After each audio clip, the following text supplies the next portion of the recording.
السلام عليكم ورحمة الله وبركاته. معكم أخوكم ابن النعمة القاسمي، أستاذ مدرسة الإصلاح بسلامير أعظم جلاء. أنا من مديرية المو، وأنا أذهب بكم اليوم إلى رحاب جامعة تحفيظ القرآن.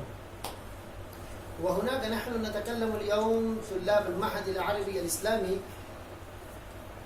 وهذا المعهد يعقد دورة تدريبية شهرية في كل سنة في الإجازة السنوية المدرسية. فلعلكم تتفكرون وتظنون أن هذه الدورة إلى ما تصل من نتيجة رابحة في شهر واحد فقط، فنحن نطلعكم ونفيدكم علما، ولسنا نحن بل هذا الطالب يفيدكم علما كيف هو استفاد من هذه الدورة في شهر واحد فقط. فإليكم الآن أخوكم، ما اسمكم الكريم؟ أسامة. ما شاء الله أسامة، هو يفيدكم علما. نعم، أنت يا أخي متى التحقت بهذه الدورة؟ منذ كم يوم أنت ها هنا؟ جئت منذ 20 يوما. ما شاء الله، أنت منذ 20 يوم. كيف وجدت الدورة التدريبية الشهرية؟ وجدت هذه الدورة جيدا جدا.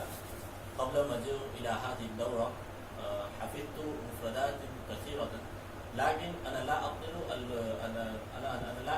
التكلم باللغة العربية. لكن إذا جئت إلى هذه الدورة استفيد في هذه الدورة استفادة كثيرة، والآن أنا أستعد للتكلم باللغة العربية. ما شاء الله ما شاء الله، جزاك الله خير. يعني انك اجتهدت في هذه الدورة فحصلت على البراعة، ما شاء الله. فكيف وجدت نظام الدورة وكيف هم ينظمون الدورة؟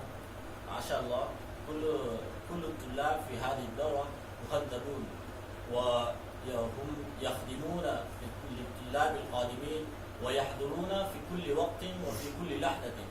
والأستاذ في هذه الدورة مجتهدون صباحا ومساء للطلاب، والفطور في هذه الدورة والعشاء والغداء جيد جدا. الأساتذة في هذه الدورة كيف يعلمونكم في الحصص الدراسية؟ في الحصة الأول للمحاضرة، الحصة الأولى للمحاضرات. نعم. يعني كل يوم تلقى عليكم محاضرة. نعم. نعم ما شاء الله، مبروك. والحصة الثانية للتمثيلات، والحصة الثالث للتعبيرات. والأستاذ يكتبون تعبيرات جيدة كل يوم. الأستاذ يملي عليكم تعبيرات، فماذا أنتم تفعلون؟ التعبيرات أنتم تستخدمون في الجمل؟ نعم. التعبيرات؟ نعم. ما شاء الله. هل أنت تتذكر أحد شيء من التعبيرات تستخدمه أمام السامعين؟ إذا جاء الأصل بطل الفرع. نعم. هذا التعبير: أحرز قصب الصبر، أحرز أسلم قصب الصبر، أحرز محمد قصب الصبر. نعم ما شاء الله. طيب، ونحن في فرح وسرور بأنك لقيتنا وأعطيتنا فرصة ذهبية للتكلم معك حول هذه الدورة، فجزاك الله خير.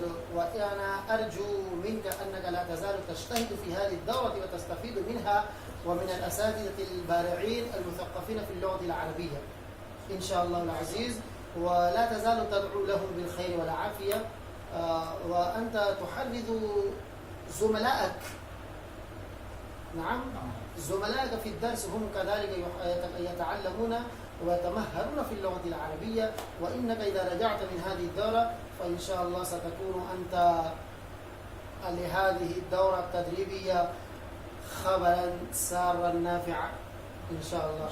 وكان هذا الأخ قد أفادكم علما بأن هذا الدورة ولو تشتمل على 30 يوما فقط، وهذه مدة قليلة حسب ما يظن الظانون، ولكن هذه المدة لو اجتهد في هذه المدة الطلاب في أي فن من الفنون، مثلا في اللغة العربية، فإنهم إن شاء الله تبارك وتعالى يتطورون وتنهض بهم هذه المدة إلى مستوى لا يحتسب. فعليكم الاجتهاد، جزاكم الله خيرا، وعليكم السلام ورحمة الله وبركاته.